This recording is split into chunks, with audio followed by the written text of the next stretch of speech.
Maggie asked with a bright smile. Lena, could you hold on to my phone and debit card for me? The wedding's about to start. These are really important, so please don't let them out of your sight. I instinctively stepped back a few paces, clutching my stomach in shock. As I stared at the card in Maggie's hand, it hit me. I had been reborn right at the start of the scheme. In my previous life, everything happened just like this. Maggie had used the same excuse about the wedding kicking off and asked me to safeguard her phone and debit card, claiming the card contained gift money from her parents. I had naively agreed, only to find out later that she publicly accused me of stealing the money in front of family and friends because the card was empty. It had led to her unstable husband, Logan, attacking and killing me. This time, however, I took the card and phone with a smile of my own. Don't worry, Maggie. I'll keep them safe for you. We both knew we were playing a game. Now, it was just a matter of who would outsmart whom. Soon after, I was pulled away by my Aunt Miranda Anderson, who wanted me to meet some relatives.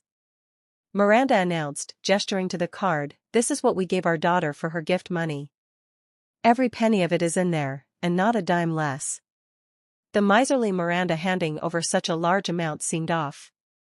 I couldn't believe how gullible I'd been in my past life. Mrs. Rachel Miller.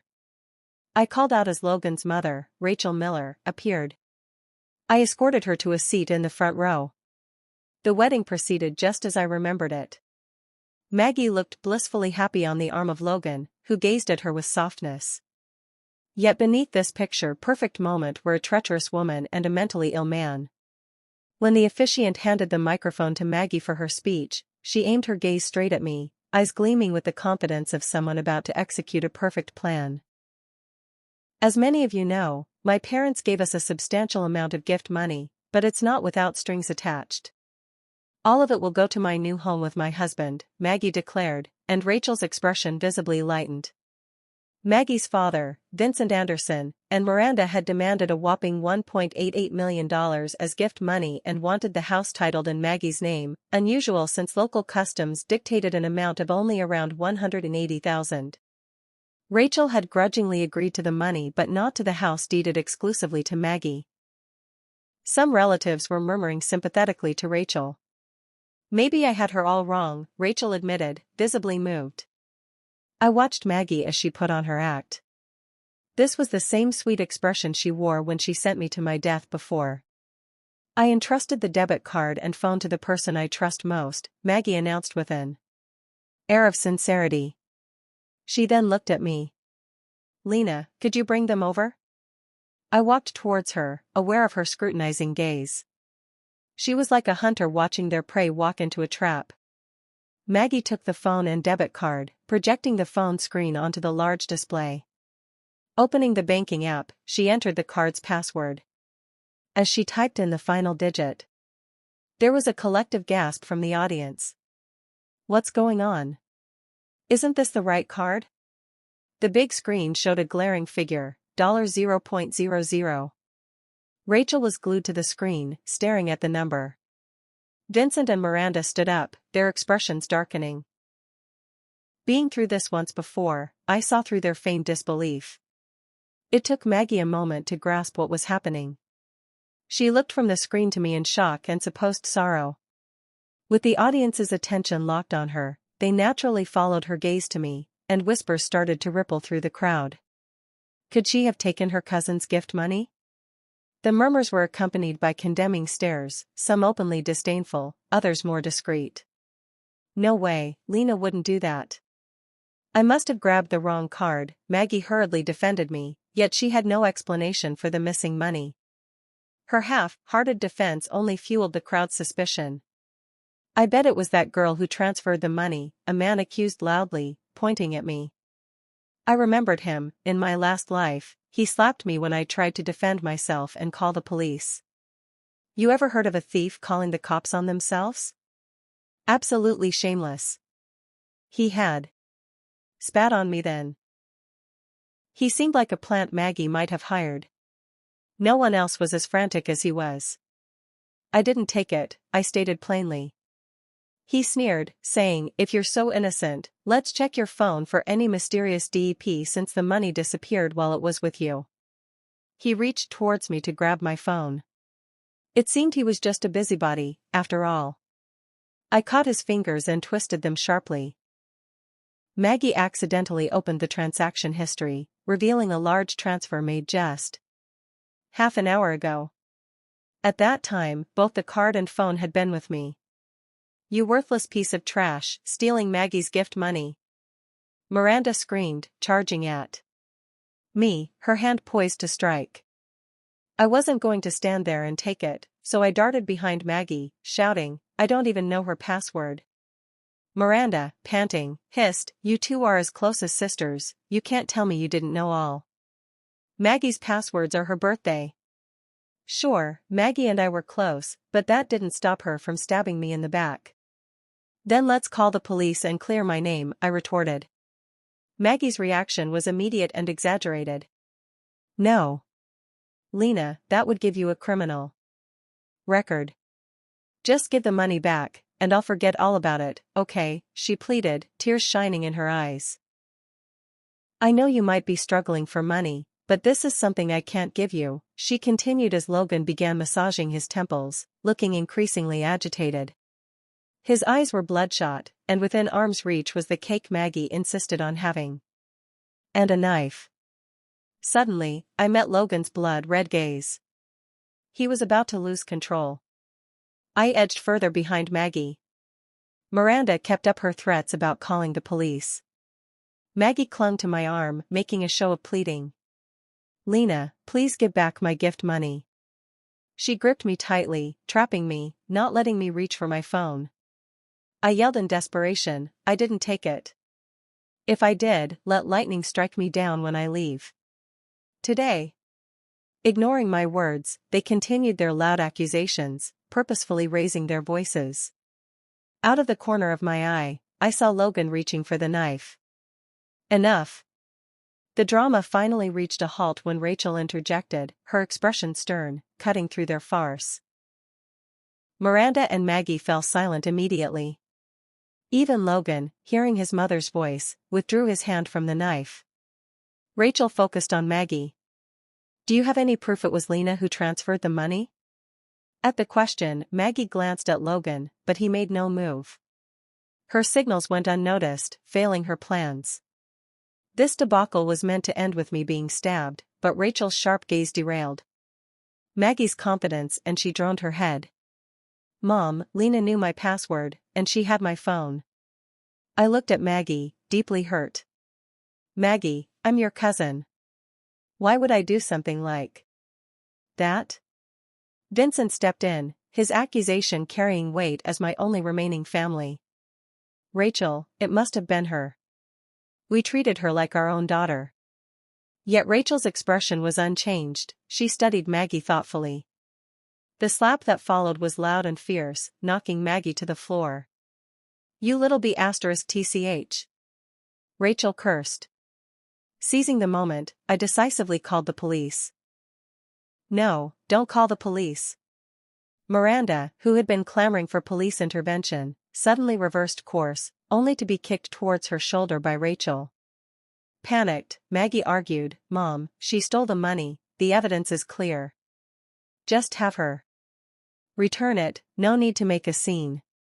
But Rachel silenced her with another slap and then another, swelling Maggie's cheeks in her anger. "Did you think I'd let you make a fool out of me with such pathetic schemes?" Rachel fumed.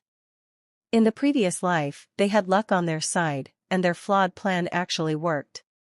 Rachel probably uncovered something back then, too, but was too overwhelmed by the fact that her son had stabbed me to deal with it.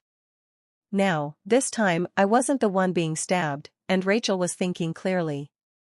Pretending realization had just dawned on me, I exclaimed, "So you set me up to keep the money from going back to Mrs. Rachel Miller's family?" I shouted, crouching on the floor in apparent despair, right by a microphone that broadcasted my words throughout the venue. The tables had turned, and by tomorrow, everyone's social media feeds would be buzzing about this. I turned to Vincent, eyes filled with anguish. Did you expect me to pay back the 1.88 million too? So you'd get double the money? You're my family, yet you'd throw me under the bus. You didn't want to give Maggie gift money and feared gossip, so you plotted against me. I laid out their scheme with clarity, making sure every relative and friend grasped the vile depths of their actions. Vincent was at a loss for words. I then turned to Maggie and said, "Maggie, did you even know?" I handed the phone and card over to Mrs. Rachel Miller the moment they were given to me. Not only that, but I had emphasized this multiple times in Rachel's presence. At the time of the fund transfer, both the phone and card were with Rachel, only returned to me just before Maggie's speech. This plot was doomed from the start. Continuing my performance, I lamented, saying, "So it was all to frame me, your own kin." I charged at Maggie, tangling my fingers in her hair, though my real target was more personal. Tugging a woman down there was as painful as a kick to a man's groin. Rachel barred Logan's path when he tried to intervene, watching coldly as I laid into Maggie. She even restrained Vincent. "The card was with me, Mr. Anderson." "Are you implying I stole my own son's money?" she taunted. Vincent hastily denied it. Seeing no one was coming to her aid, Maggie dropped all pretense and fought back, but she had already lost the upper hand. By the time the police arrived, Maggie was lying on the ground, clutching herself in an undignified sprawl. We were all escorted away, and the gossip-thirsty crowd departed satisfied. Maggie glared daggers at me, pure malice in her eyes. As a mere victim, I was released after a brief statement. Within days, Vincent's family also got out. Their defense was simple: they just wanted an excuse not to give the gift money. As a mere victim, I was released after a brief statement. Within days, Vincent's family also got out. Their defense was simple: they just wanted an excuse not to give the gift money. But since Maggie and Logan weren't married, Rachel demanded the gift money's return. Most of it had already been funneled into Vincent's business, forcing him to mortgage their house. "Lena, how could you be so twisted? Calling the cops over something so trivial?" Miranda pounded on the door with fury, the sound echoing through the house. I didn't let her off easy. I yanked the door open, catching Miranda off guard, and she stumbled face first at my feet. "Aunt Miranda, such a grand gesture isn't necessary," I said, looking down at her. I couldn't help but remember how, when I lay helpless in a hospital bed, she had forced me to sign my house over to Maggie as compensation. She didn't deserve to be called family. "Lena, you're out of line," Miranda blustered, aiming to slap me. But I was faster, breaking into loud sobs. "Aunt Miranda, this house is the only thing my parents left me. I won't give it to you." Her eyes widened in shock as she realized I was onto her true intentions. Miranda stammered, What are you talking about? There's no such thing." "Is that so? Uncle Vincent's business failed, and you plugged the hole with this money.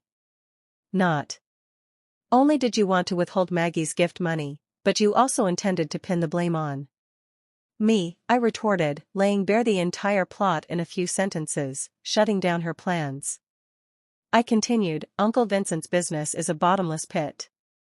I've already lent him my savings. This house stays with me." I unceremoniously dropped to the floor in a pitiful heap. Now, she couldn't morally browbeat me into compliance. Defeated, Miranda slunk away.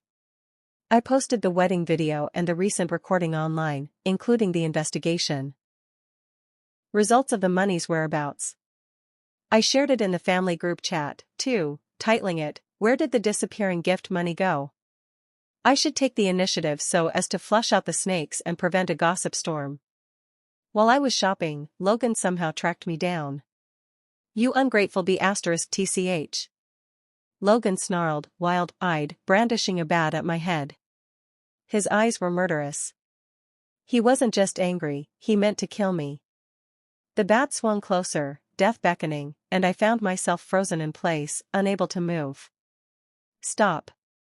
Rachel barreled into Logan, knocking him aside. She looked shaken, her fear barely contained. Logan, what on earth are you doing? Rachel demanded, appalled. The bat had missed me by a hair, leaving my ear stinging. I touched it gingerly, still shocked. I muse, what have I done that Maggie would rather have me dead? Had I not been with Rachel today, would I be facing death again? I decided it was time to hasten my plans. I couldn't keep living like this, always looking over my shoulder. Rachel apologized to me and even bought me a bunch of clothes. Funny enough, I'd known Logan longer than Maggie had. I used to tutor Logan for a while. My patience and dedication earned me a good relationship with Rachel. Maggie met Logan through me. Seeing the weariness in Rachel's eyes stirred a twinge of guilt within me. She had helped me so much, yet here I was, plotting against her son. But the sting of being stabbed in my past life was unforgettable.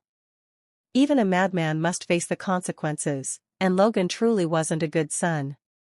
Rachel had opposed the marriage, but Logan had resorted to self-harm to get his way. Such actions only lowered him in Rachel's eyes. Rachel never had just one option for a son. Logan just assumed he was the only choice, and Maggie did too. Lena, I suggest you hand over the house to me, or who knows if today's events will happen again. Maggie's call came, dripping with malice.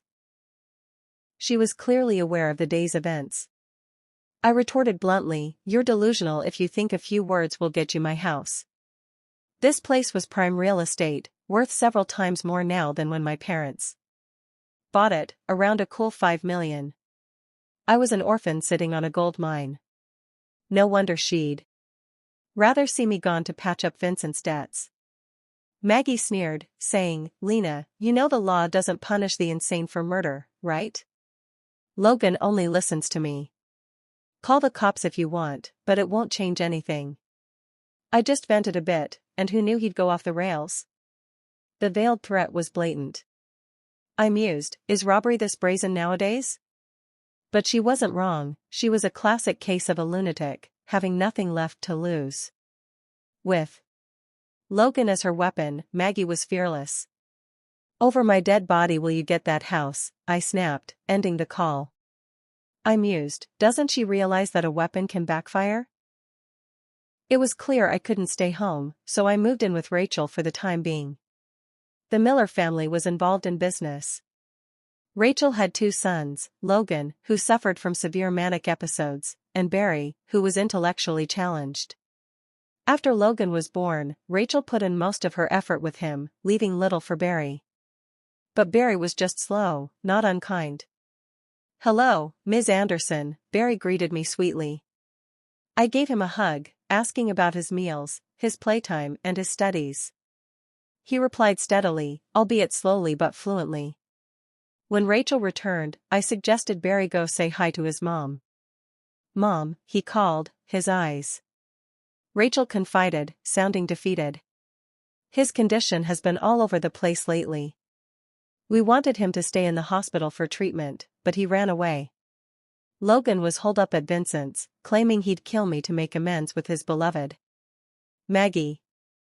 I couldn't help but think, the delusional fool. He doesn't realize his limitations. When he got in trouble before, Rachel bailed him out. Without Rachel, he's just another person. Lena, make yourself at home. I've instructed everyone not to let Logan in, Rachel assured me, a hint of resignation in her voice. It was understandable. Cleaning up after her own son for so many years must be exhausting. I needed Rachel to give up on Logan entirely. I nudged Barry, who immediately caught on and approached with a cup of warm water. Mom, you must be tired. Have some water. Nothing highlighted differences better than a comparison. A sweet, dutiful son like Barry was leagues better than his elder brother, who constantly created messes. Watching the loving bond between mother and son made me smile. I'd heard Logan stormed over, ready to cause trouble, but Rachel turned him away. He even lashed out at a few security guards, though Rachel eventually got things under control. His antics only added to Rachel's disappointment in him. Lena, what's your deal? It's not even your house. What are you hiding from? Maggie's frustration bubbled over when I remained hidden. I taunted back, I'm not coming out. What can you do about it? Maggie snapped, just you wait. The opportunity I'd been waiting for finally came. I took Barry for a walk around the villa, quizzing him along the way. He furrowed his brow, deep in concentration, mulling over a problem. Having trouble, little smarty? I teased. And that was when things went south. Barry suddenly beamed and yelled, "Brother!" A chill ran down my spine. I turned and saw Logan, somehow having slipped in wearing a delivery uniform. Barry, oblivious to the danger, lit up at the sight of his long-missed brother. "Brother," he sang, starting toward Logan. I yanked him back quickly. I mused, damn it. What's wrong with the security here? Logan, having learned from past mistakes, rolled up his sleeves and sprinted toward me. I ran too, pulling Barry with me, shouting for help at the top of my lungs. For the first time I leaned how far apart the villas were. Logan, having learned from past mistakes, rolled up his sleeves and sprinted toward me. I ran too, pulling Barry with me, shouting for help at the top of my lungs. For the first time, I cursed how far apart the villas were. With Barry in tow, I couldn't run fast. Barry, sensing the urgency, stood firm. "Don't hit Ms. Anderson." The 16-year-old broke free of my grasp and positioned himself between me and Logan. "Stop, you J***RK. He's your brother," I yelled. But Logan swung his fist, knocking Barry to the ground like a rag doll. Barry lay still, unmoving. This wasn't how I planned it. Seeing Logan lift his foot, ready to kick Barry, I lunged forward and bit down hard on his leg. He pummeled my back with his fists, but I bit down harder, almost tearing a chunk of flesh from him. Blood filled my mouth, though I couldn't tell if it was his or mine. Finally, security arrived and subdued Logan. I was whisked away in an ambulance. Through hazy eyes, I spotted Maggie. It was funny how some people would risk everything for me while others wanted me dead. Love and hate seemed to balance out so perfectly in this world. When I came to, I was in the hospital with Rachel by my side. "What about Barry?" I asked, anxiety gnawing at me. "He's okay, he just lost a few teeth," Rachel assured me. I breathed a sigh of relief, immediately aware of the pain all over my body. Rachel cautioned, "Don't move. Your internal organs are injured. You need to rest." Her voice broke as she continued, "I should have had him hospitalized for treatment sooner. Years ago, I had suggested that Logan needed intensive treatment, but Rachel couldn't beat to do it, believing she knew better than doctors." As the situation became clearer, I took a moment to reflect. My initial plan was to let things escalate until Logan's actions made Rachel turn her back on him. Vincent's family was out of options, they couldn't get money from Rachel, had maxed out bank loans, and he mortgaged their house. They were facing imminent bankruptcy, with only loan sharks left to turn to. But I hadn't expected Logan to hit his own brother. Clearly, reincarnation didn't grant me greater wisdom. I was just an ordinary person. The only edge I had was foreknowledge. Thankfully, it was time to pull the net tight. Outside, I heard Miranda's voice. "Let me in, she's my niece." "Can't I even see her?" Rachel's bodyguards, ever vigilant, blocked her path. Miranda, with Maggie in tow, called out from the door, "Lena, let us in." Their noise was unbearable. I called Maggie, and suddenly, silence fell. "Lena, please ask Rachel to stop making things hard for us," Maggie blurted out before I could speak, desperation lacing her words. I learned from her that Rachel had not only had Logan taken to the police but was also aggressively suppressing Vincent's small business. Already teetering on the edge, the company was now in dire straits. The thought of them going bankrupt and having to work off their debt made me laugh out.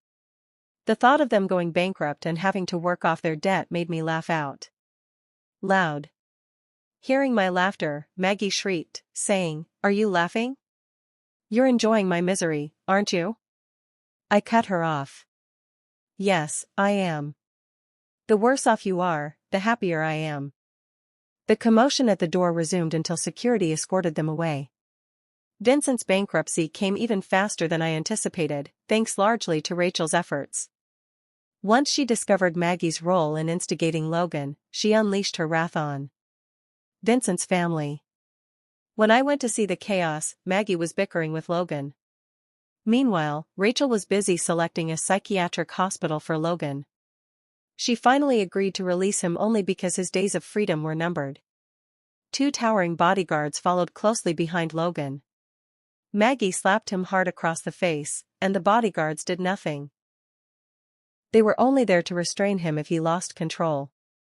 Rachel had made it clear that if Logan was going to act foolishly, they should let him. Despite being so fierce with others, Logan was surprisingly meek around Maggie. Though he clenched his fists, he took the slap without retaliation. "You're my wife," Logan murmured dejectedly. Maggie pushed him away. "Do you know your mother's bankrupted my family?" Her anger grew as she continued, "How did I end up almost marrying such a useless man? Thank goodness it didn't happen." She berated Logan, spittle flying as she scolded him. Yet, he didn't lift a finger against her. "Get lost. I never want to see you again." Logan's face fell, he truly loved Maggie. Need Maggie. He followed her, unwilling to part, and stumbled upon a heartbreaking scene. Maggie, who had just dismissed Logan, was locked in a passionate kiss with her ex-boyfriend, the one she had never really cut ties with. They were so engrossed they didn't notice Logan's approach. "Baby, tired of your crazy boyfriend already?" the man teased. Maggie replied with a roll of her eyes, "Don't even mention that loser. If not for his family's money and how easily he could be controlled, who'd want him? I'm scared he'll hurt me." Logan, who had withstood her insults without flinching, suddenly looked fierce. I sent a quick text, and the man's phone vibrated. "Bet he doesn't know you were seeing me too while with him." "What a joke," the man said with a smile. "No one could stand that." As his words ended, Logan roared and lunged at him, with the bodyguards right on his heels trying to intervene. But the man acted faster, shoving Maggie to the ground before fleeing without a backward glance. Instead of chasing the man, Logan turned on Maggie, pummeling her abdomen with brutal force. It was chillingly reminiscent of how he had stabbed me to death in a previous life. "UB*TCH. He yelled, his strength frightening.